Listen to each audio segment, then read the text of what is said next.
High to people, welcome again another video. ಇವತ್ತು ನೋಡೋಣ complete ಆಗಿ MS ಆಫೀಸ್ನ ಬಗ್ಗೆ. MS ಆಫೀಸ್ ಅಂದ್ರೆ ಏನು, ಇದನ್ನು ಎದಕ್ಕೆ ಯೂಸ್ ಮಾಡ್ತೀವಿ, ಆಮೇಲೆ ಇದನ್ನು ಯಾವ ರೀತಿಯಾಗಿ ನಮ್ಮ ಕಂಪ್ಯೂಟರ್ಗಳಲ್ಲಿ ಇನ್ಸ್ಟಾಲೇಷನ್ ಮಾಡುವುದು ಅಂತ. ಸೊ ಈ ವಿಡಿಯೋ ಕಂಪ್ಲೀಟ್ ಆಗಿ ಬಿಗಿನರ್ಸ್ಗಾಗಿ ಇರುತ್ತೆ.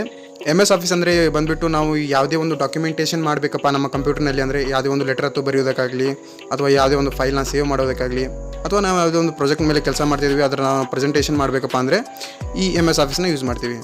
ಅಥವಾ ಟೆಕ್ಸ್ಟ್ ಫೈಲ್ನ ಕ್ರಿಯೇಟ್ ಮಾಡೋದಕ್ಕಾಗಲಿ, ಅಥವಾ ಯಾವುದೇ ಒಂದು ಗ್ರಾಫ್ ಅಥವಾ ಆಗಲಿ, ಬ್ಯಾನರ್ಸ್ಗಳಾಗಲಿ, ಮದುವೆದು ಲೆಟರ್ ಅಥವಾ ಏನಾದ್ರು ಬರಿಬೇಕಪ್ಪ ಅಂದರೆ ನಾವು ಈ ರೀತಿ MS ಆಫೀಸ್ನ ಯೂಸ್ ಮಾಡಿಕೊಂಡು ನಾವು ಟೈಪ್ ಮಾಡೋದಕ್ಕೆ ಯೂಸ್ ಆಗುತ್ತೆ. ಸೊ ಈ MS ಆಫೀಸ್ ಪ್ರಾಜೆಕ್ಟ್ ಸ್ಟಾರ್ಟ್ ಆಗಿದ್ದು 1 ಆಗಸ್ಟ್ 1988ನಲ್ಲಿ ಬಿಲ್ ಗೇಟ್ಸ್ ಅವರ ನೇತೃತ್ವದಲ್ಲಿ ಈ ಪ್ರಾಜೆಕ್ಟ್ ಚಾಲು ಆಗುತ್ತೆ.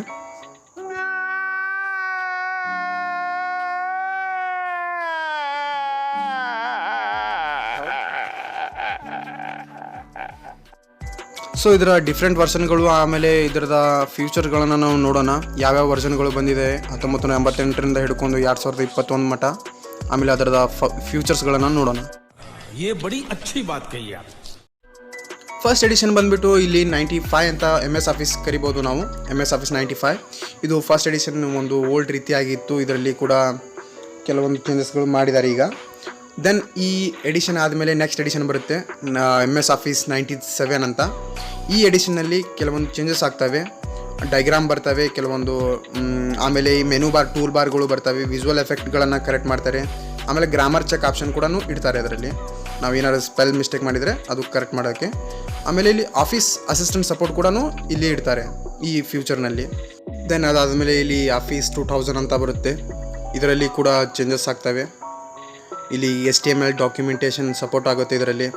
ಆಮೇಲೆ ಒಂದು ನೆಟ್ ಮೀಟ್ ಅಂತ ಒಂದು ಇಂಟರ್ನೆಟ್ ಮೀಟಿಂಗ್ ಮಾಡೋದಕ್ಕೆ ಒಂದು ಫ್ಯೂಚರ್ನ ಅಪ್ಗ್ರೇಡ್ ಮಾಡ್ತಾರೆ.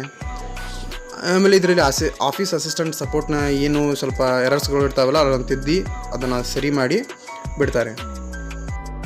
ಸೊ ನೆಕ್ಸ್ಟ್ ಎಡಿಷನ್ ಬಂದುಬಿಟ್ಟು MS ಆಫೀಸ್ XP ಅಂತ. ಇದು ಯಾವ ರೀತಿ ಅಪ್ಗ್ರೇಡೇಷನ್ ಆಗ್ತಿದ್ದಲ್ಲ, ನಮ್ಮ ಕಂಪ್ಯೂಟ್ರು ಕೂಡ ಅದೇ ರೀತಿ ಅಪ್ಗ್ರೇಡೇಷನ್ ಆಗ್ತಿತ್ತು. ಹೈಯರ್ ಕೆಪಾಸಿಟಿ CPUs ಬಂದು, ಆಮೇಲೆ OS ಕೂಡ ಚೇಂಜ್ ಆಯಿತು. ಲೈಕ್ XP ಆಮೇಲೆ ವಿಸ್ಟಾನ ನಾವು ಯೂಸ್ ಮಾಡ್ಬೋದಿತ್ತು. ಇದರಲ್ಲಿ ಏನು ಅಪ್ಗ್ರೇಡೇಷನ್ ಆದಪ್ಪ ಅಂದರೆ ಮೇಜರ್ಸ್ ಅಪ್ಗ್ರೇಡೇಷನ್ ಅಂದ್ರೆ ಯೂಸರ್ ಇಂಟರ್ಫೇಸ್ ಅಂತ ನೋಡ್ಬೋದಿತ್ತು, ಅಂದರೆ ವಿಜುವಲ್ ಗ್ರಾಫಿಕ್ಸ್ನ ನಾವು ನೋಡ್ಬೋದಿತ್ತು. ಆಮೇಲೆ ಲೆಟರ್ ಸ್ಪೇಸಿಂಗ್ ಕೂಡ ಬಂತು ಇದರಲ್ಲಿ. ಆಮೇಲೆ ಬ್ಯಾಕ್ಗ್ರೌಂಡ್ ಕಲರ್ಸ್ನ ನಾವು ಸೆಟ್ ಮಾಡ್ಬೋದಿತ್ತು, ಟೆಕ್ಸ್ಟ್ನ ಚೇಂಜ್ ಮಾಡ್ಬೋದಿತ್ತು, ಟೆಕ್ಸ್ಟ್ ಕಲರ್ನ. ಆಮೇಲೆ ಫಾಂಟ್ ಸ್ಟೈಲ್ ಕೂಡ ನಾವು ಚೇಂಜ್ ಮಾಡ್ಬೋದಿತ್ತು ಇದರಲ್ಲಿ.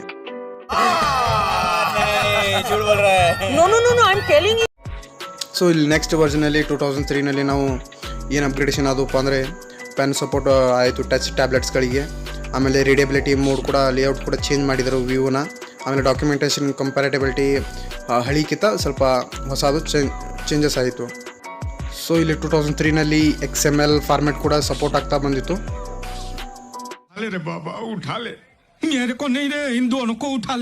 ಸೊ ಗೈಸ್ ಇಲ್ಲಿ MS ಆಫೀಸ್ 2007 ಬಂತು. ಆವಾಗ ನಮ್ಮ ಸಿಸ್ಟಮ್ ಕಂಪ್ಯೂಟರ್ ಕೂಡ Windows 7 ಬಂದಾಯಿತು. ದೆನ್ ಈ MS ಆಫೀಸ್ 7ನ ಭಾಳಷ್ಟು ಯೂಸ್ ಮಾಡ್ತಾರೆ, ಈಗೂ ಕೂಡ ಯೂಸ್ ಮಾಡ್ತಾರೆ. ಇನ್ ಕೇಸ್ ನಾನು ಸ್ಟಾರ್ಟಿಂಗ್ ಲೆವೆಲಲ್ಲಿದ್ದಾಗ MS ಆಫೀಸ್ 7 ಅಂತಲೂ ಕೂಡ ಸ್ಟಾರ್ಟ್ ಮಾಡಿದೆ. ಇದರಲ್ಲಿ ಏನು ಚೇಂಜಸ್ ಆದಪ್ಪ ಅಂದರೆ ನಾವು ನ್ಯೂ ಯೂಸರ್ ಇಂಟರ್ಫೇಸ್ನ ನೋಡ್ಬೋದಿತ್ತು. ಇದರಲ್ಲಿ ಫ್ಲೂಯೆಂಟ್ ಯೂಸರ್ ಇಂಟರ್ಫೇಸ್ ಅಂತ. ಅದಾದಮೇಲೆ ಇಲ್ಲಿ ನಾವು ಟೂಲ್ ಬಾರ್ನ, ಆಮೇಲೆ ರಿಬ್ಬನ್ಸ್ಗಳನ್ನು ಆಪ್ಷನ್ಗಳು ಬಂದವು. ಮೆನು ಬಾರ್ನ ಕೂಡ ಅಪ್ಗ್ರೇಡೇಷನ್ ಆಯಿತು. ಆಮೇಲೆ ಕೆಲವೊಂದು ಫೈಲ್ ಫಾರ್ಮೆಟ್ಗಳು ಸಪೋರ್ಟ್ ಮಾಡೋದಕ್ಕೆ भाई मज़ा आया और मैं ये जो मज़ा है हिंदुस्तान के हर व्यक्ति को देना चाहूँ.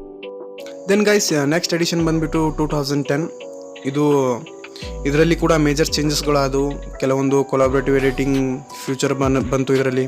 ಆಮೇಲೆ ಮಲ್ಟಿ ಯೂಸರ್ ಶೇರಿಂಗ್ ಎಡಿಟಿಂಗ್ ಮಾಡೋದಕ್ಕೆ, ಡಾಕ್ಯುಮೆಂಟೇಷನ್ ಅದಕ್ಕೂ ಬಂತು. ಎಕ್ಸ್ಟೆಂಡೆಡ್ ಫೈಲ್ ಫಾರ್ಮೆಟ್ ಸಪೋರ್ಟ್ ಮಾಡೋದಕ್ಕೆ ಸ್ಟಾರ್ಟ್ ಮಾಡಿತ್ತು. ಆಮೇಲೆ ಕ್ಲೌಡ್ ಡ್ರೈವ್ಸ್ಗಳನ್ನು ಇದನ್ನು ಸಪೋರ್ಟ್ ಮಾಡೋದಕ್ಕೆ ಸ್ಟಾರ್ಟ್ ಮಾಡ್ತು. ಲೈಕ್ ಒನ್ ಡ್ರೈವ್, ಆಮೇಲೆ ಗೂಗಲ್ ಡ್ರೈವ್ನಲ್ಲಿ ಯಾವ ರೀತಿ ನಿಮ್ಮ ಫೋಟೋಸ್ ಅಪ್ಲೋಡ್ ಮಾಡ್ತಿರಲ್ಲ, ಅದೇ ರೀತಿ ನೀವು ಒನ್ ಡ್ರೈವ್ನಲ್ಲಿ ಕೂಡ ನಿಮ್ಮ ಡಾಕ್ಯುಮೆಂಟನ್ನು ನೀವು ಡೈರೆಕ್ಟಾಗಿ ಅಪ್ಲೋಡ್ ಮಾಡ್ಬೋದಿತ್ತು. ಸೊ ಗೈಸ್ ಇದರಲ್ಲಿ ಕೂಡ ಸೆಕ್ಯೂರಿಟಿ ಕೂಡ ಇನ್ಹ್ಯಾನ್ಸ್ಮೆಂಟ್ ಕೂಡ ಆಯಿತು.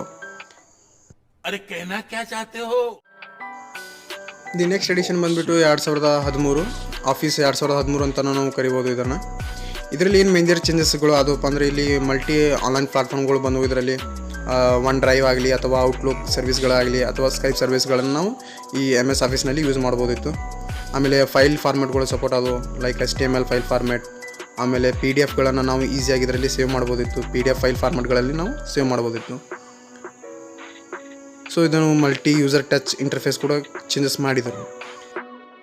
The most and useful MS office 2016 ಅಂತಲೂ ನಾವು ಕರಿಬೋದು. ಇದರಲ್ಲಿ ಭಾಳಷ್ಟು ಮೇಜರ್ ಚೇಂಜಸ್ಗಳಾಗಿವೆ. ಇದರಲ್ಲಿ ನಾವು ಎಡಿಟಿಂಗ್ ಆಮೇಲೆ ಸೇವ್ ಮಾಡೋದಕ್ಕೆ ಏನೇನು ಐಕಾನ್ಸ್ಗಳು ಯೂಸ್ ಆಗ್ತಾವಲ್ಲ ಅದನ್ನು ಭಾಳ ಚೇಂಜ್ ಮಾಡಿದರು. ಪೂರ್ತಿಯಾಗಿ ಇಂಟರ್ಫೇಸೇ ಚೇಂಜ್ ಆಯಿತು. ಆಮೇಲೆ ಇಲ್ಲಿ ಟೆಲ್ ಮಿ ಅಂತ ಒಂದು ಸರ್ವಿಸ್ ಕೂಡ ಅವರು ಲಾಂಚ್ ಮಾಡಿದರು. ಸೊ ಗೈಸ್, ಈಗ ಕಂಪ್ಲೀಟಾಗಿ ರನ್ ಆಗ್ತಿರುವ ಅಡಿಷನ್ ಅಂದರೆ 2019 MS ಆಫೀಸ್. ಇದರಲ್ಲಿ ಕೂಡ ಲಿಂಕಿಂಗ್ ಫ್ಯೂಚರ್ಗಳು ಎನೇಬಲ್ ಆದವು. ಆಮೇಲೆ ಲೆಟೆಕ್ಸ್ ಸಪೋರ್ಟ್ ಆಯಿತು. ಲೆಟೆಕ್ಸ್ ಅಂದರೆ ಇದೊಂದು ಮ್ಯಾಥಮೆಟಿಕ್ಸ್ ಕ್ಯಾಲ್ಕುಲೇಷನ್ ಮಾಡೋದಕ್ಕೆ ಯೂಸ್ ಮಾಡೋದಂಥ ಒಂದು ಅಪ್ಲಿಕೇಶನ್. ಇದರಲ್ಲಿ ನಾವು ಮ್ಯಾಥಮೆಟಿಕ್ಸನ್ನ ಕ್ಯಾಲ್ಕುಲೇಷನ್ ಮಾಡ್ಬೋದಿತ್ತು ವರ್ಡ್ನಲ್ಲಿ. ಅದಾದಮೇಲೆ ಆ್ಯನಿಮೇಷನ್ ಫ್ಯೂಚರ್ ಕೂಡ ಚೇಂಜ್ ಆಯಿತು. ಪವರ್ ಪಾಯಿಂಟ್ನಲ್ಲಿ ಏನು ಅನಿಮೇಷನ್ ಬರ್ತಾವಲ್ಲ ಅದರಲ್ಲಿ ಕೂಡ ಮೇಜರ್ ಚೇಂಜಸ್ಗಳು ಆದವು. ಸೊ ಫ್ರೆಂಡ್ಸ್, ಈಗ ನಾವು ಕಂಪ್ಲೀಟಾಗಿ MS ಆಫೀಸ್ನ ಪೂರ್ತಿಯಾಗಿ ಹಿಸ್ಟ್ರಿ ನೋಡಿದ್ದೀವಿ. ಅದರದ ಒಂದು ಥೆರಾಟಿಕಲ್ ಪಾರ್ಟ್ ಅಂತರೂ ಕೂಡ ಅನ್ಬೋದು. ಈಗ ನೋಡೋಣ ಯಾವ ರೀತಿಯಾಗಿ ನಾವು ನಮ್ಮ ಕಂಪ್ಯೂಟರ್ಗಳಲ್ಲಿ MS ಆಫೀಸ್ನ ಇನ್ಸ್ಟಾಲೇಷನ್ ಮಾಡ್ತೀವಿ ಅಂತ.